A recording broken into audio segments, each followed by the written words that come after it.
Bonjour, on est sur le salon Synerpa, un salon de rencontre où on vient se questionner autour de la prise en soin de la personne âgée. Et dans ce cadre-là, l'APAS 82 a eu l'opportunité de venir accompagner Nestlé. L'APAS 82, association promotion, autonomie et santé du 82, le siège social est à Castel-Sarrazin. Moi je suis infirmière et j'anime avec Sophie Claudet qui est elle cuisinière sur l'accueil de jour.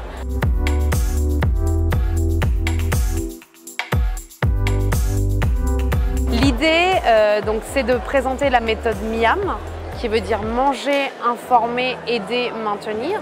Manger, parce que dans le cadre d'un accompagnement à domicile, dans le cadre de l'aide et du soin, on s'est posé la question à se dire quel est finalement le comportement des personnes que l'on rencontre face à l'alimentation et comment déjà on peut repérer le risque de dénutrition, sachant que toute pathologie ou une perte d'autonomie peut exposer une personne à un risque de dénutrition. Donc dans ce cadre-là, on a évalué via l'échelle du MNA de Nestlé, Mini Nutritional Assessment. On a évalué, on s'est rendu compte que 70% des personnes qu'on accompagnait étaient exposées à un risque de dénutrition. La question c'est de se dire après ça, qu'est-ce qu'on fait pour pouvoir accompagner les aidants puisque sur le maintien à domicile, les proches aidants participent largement au maintien à domicile des personnes âgées que l'on rencontre. Et l'idée c'était de leur donner des outils. Et parmi ces outils, il y a les compléments nutritionnels oraux, ce qu'on appelle les CNO. Souvent, il y a une prescription médicale qui est faite par le médecin. Le complément nutritionnel oral est un dispositif médical et c'est très important d'insister là-dessus puisque dans tout l'accompagnement qu'il y a une rigueur à tenir, parce qu'on est dans le cadre d'un objectif qui est médical à ce que la personne puisse retrouver un poids normal pour se maintenir le plus possible en santé.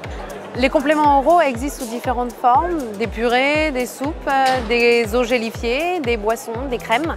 L'idée de la méthode MIAM, c'est aussi de montrer qu'on peut intégrer des compléments nutritionnels oraux dans l'alimentation du quotidien sans altérer la qualité des protéines.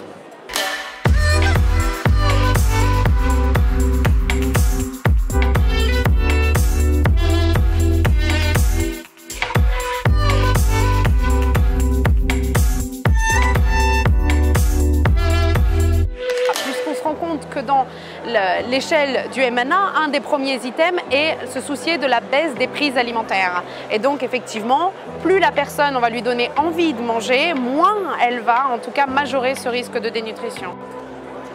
Voilà ce qu'est la méthode MIAM.